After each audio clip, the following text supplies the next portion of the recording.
Yan pala naman ay mga kuwanhan eh. Mga busog ang kakasilid. Kasi maganda tayo. Yung sa akin maluluag yung silid na yun.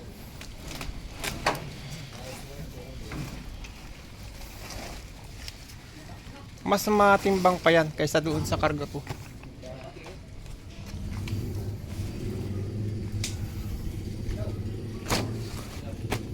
Saan mo yan kinuha? Sa Little Baguio pa? Layo ano? Kanong karga mo yan doon? Ha? Magkano karga mo? Bahala na yun siya ba? Makin ko naman yun. Sa Balagbag, 2 piso ang singil ko dun eh. Piso? 2 piso isang kilo. Sa kilo? Oo. Eh. Oo. 2 piso dun. Saan ito yun?